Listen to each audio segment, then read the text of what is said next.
पायल रोहतगी जो कि एक बॉलीवुड एक्ट्रेस हैं और उनकी पूरी की पूरी लाइफ कंट्रोवर्सी से घिरी हुई है और वो आजकल नजर आ रही हैं कंगना रनावत के कंट्रोवर्शियल शो लॉकअप में। जी हाँ, आज हम बात करने वाले हैं पायल रोहतगी की। तो क्या रही है इनकी जर्नी, कैसे पायल रोहतगी इतनी बड़ी बड़ी कंट्रोवर्सीज में फंस गई और क्यों पायल रोहतगी ने 12 साल संग्राम सिंह को डेट करने के बाद भी अब तक शादी नहीं की है। तो सब कुछ बताएंगे आज पायल रोहतगी के बारे में। अगर आप मुनव्वर फारूकी के फैन हैं तो आपको जरूर ये वीडियो देखनी चाहिए और अगर आप पायल रोहतगी के फैन हैं तो ये वीडियो तो आप मिस ही नहीं कर सकते। सो आई एम श्योर आप सब लोग लॉकअप शो फॉलो कर रहे होंगे और पायल रोहतगी से रिलेटेड ये वीडियो आपको बिल्कुल भी मिस नहीं करना चाहिए। So welcome to my channel personality तक। Let's begin biography of Payal Rohatgi. So friends, सबसे पहले आपको बता देते हैं कि बॉलीवुड स्टार पायल रोहतगी का जन्म हुआ था 9 नवंबर 1985 हैदराबाद में। इनके फादर शशांक रोहतगी एक केमिकल इंजीनियर रह चुके हैं। इनकी मदर वीना रोहतगी टीचर हैं। इनके भाई भी हैं जिनका नाम है गौरव रोहतगी जो कि एक इलेक्ट्रॉनिक इंजीनियर है।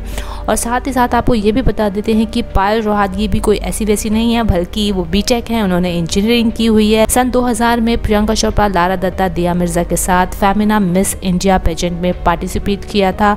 जाहिर है उसमें इतनी बड़ी बड़ी हस्तियां होने की वजह से पायल रोहतगी उसको नहीं जीत पाई। उसके बाद पायल रोहतगी ने 2001 में मिस टूरिज्म वर्ल्ड पेजेंट में पार्टिसिपेट किया था और इंडिया को रिप्रेजेंट किया था और वो इस पेजेंट को जीती भी। जी हाँ, 2001 में उन्हें super model miss tourism world से नवाजा गया था। साथ ही साथ आपको बता देते हैं कि मॉडलिंग की दुनिया में कदम रखने के बाद उन्होंने कई सारे ब्रांड के साथ मॉडलिंग की, जैसे कि Amul, Nescafe, Nirma, Dabur hair oil and many more. इसके बाद उन्होंने कैडबरी टेम्पटेशन चॉकलेट का टीवी कमर्शियल भी किया था। उसी के बाद पायल रोहतगी लाइमलाइट में आ गई थी। उसके बाद पायल रोहतगी ने कई सारी म्यूजिक एल्बम्स की और 2002 में उन्होंने ये क्या हो रहा है से बॉलीवुड में डेब्यू भी किया था। उसके बाद भी वो छोटे मोटे रोल्स बॉलीवुड मूवीज में करती रहीं बट उनको कोई भी लीड रोल नहीं मिला। उसके बाद पायल रोहतगी ने टीवी की तरफ रुख किया और उन्होंने कई सारे सीरियल्स में पार्टिसिपेट किया। कई छोटे छोटे रोल्स करती हुए नजर आई।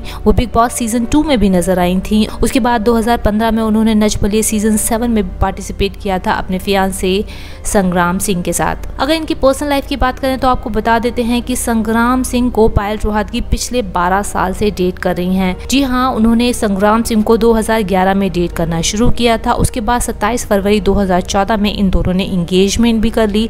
बट हैरानी की बात यह है कि आज तक भी उनकी संग्राम सिंह से शादी नहीं हो पाई है और इसका जिक्र उन्होंने लॉकअप शो में भी किया था कि उसकी वजह से वो काफ़ी डिप्रेस हैं और काफ़ी डिप्रेशन में रहती हैं। कुछ रीजंस की वजह से संग्राम सिंह की फैमिली उनको एक्सेप्ट नहीं करना चाहती और आज तक संग्राम सिंह और पायल रोहतगी एक दूसरे को सिर्फ डेट ही कर रहे हैं बल्कि शादी नहीं कर पाए हैं। अब बात कर लेते हैं पायल रोहतगी से जुड़ी हुई इतनी तरह की कॉन्ट्रोवर्सीज जिन्हें सुनकर आप हैरान रह जाएंगे। जी हाँ, इतनी सारी चीजें हुई हैं कि कई बार पायल रोहतगी का Twitter account, Facebook account ban कर दिया गया है।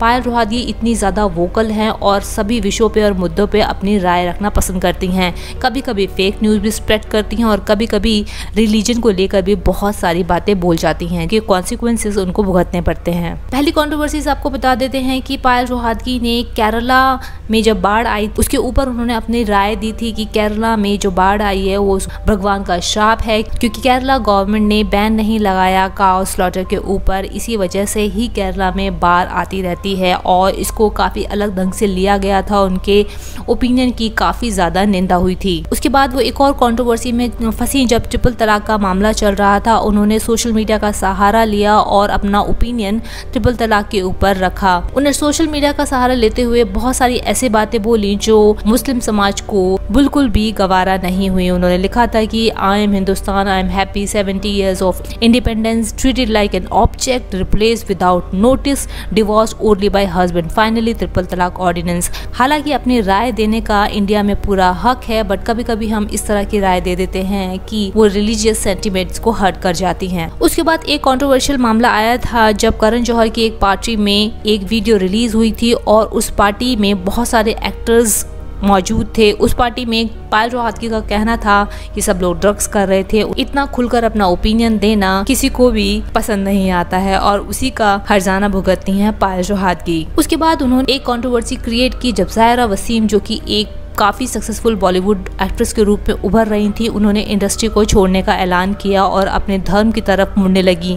उससे रिलेटेड पायल रोहतगी ने सोशल साइट का सहारा लेते हुए काफ़ी मलिशियस कंटेंट पोस्ट किया था, जिसकी वजह से उनके ऊपर FIR भी दर्ज हुई थी। जब बिग बॉस सीजन 13 आया तो उन्होंने सारे ही एक्ट्रेस के बारे में काफ़ी ज़्यादा डेरोगेटरी रिमार्क्स पास किए। उनके हिसाब से जो भी एक्ट्रेस और एक्टर बिग बॉस में शामिल होते हैं सभी के सभी जॉबलेस होते हैं। उन्होंने इशारा किया और नाम लिया कई सारे एक्ट्रेस का, जैसे कि अमीषा पटेल, कोयना मित्रा, रश्मि देसाई, सिद्धार्थ शुक्ला, सबको उन्होंने जॉबलेस बताया और सभी का मजाक उड़ाया। ये चीज़ भी बहुत सारे एक्टर एक्ट्रेस को पसंद नहीं आई और इसी की वजह से पायल रोहतगी काफ़ी टाइम तक लाइमलाइट में रही थी। उसके साथ साथ पायल रोहतगी के ऊपर एक और FIR हुई थी। वो जो कंप्लेन थी वो यूथ कांग्रेस लीडर चारमेश शर्मा ने रजिस्टर की थी। उनके हिसाब से उन्होंने मोतीलाल नेहरू की फैमिली पर फॉल्स एलिगेशन लगाए हैं, जिससे उनकी फैमिली को इंसल्टेड फील हुआ। इसकी वजह से ही उनके ऊपर FIR दर्ज की गई थी। इतनी सारी कंट्रोवर्सीज बताने के बाद समझ में आता है कि पायल रोहतगी को क्यों कंट्रोवर्शियल क्वीन कहा जाता है। लॉकअप शो में भी काफी कंट्रोवर्शियल बातें करती हुई नजर आती हैं। हालांकि इन्हीं कंट्रोवर्शियल बातों के चक्कर में वो टॉप 2 में नजर आ रही हैं और मुनव्वर फारूकी को बहुत ही स्ट्रॉन्ग टक्कर दे रही हैं। आई होप आपको ये वीडियो इंटरेस्टिंग लगी होगी और इसी तरह की लाजवाब वीडियोस के लिए आप बने रहिए मेरे चैनल पर्सनैलिटी तक के साथ। फिर मिलती हूँ आपसे, बाय बाय।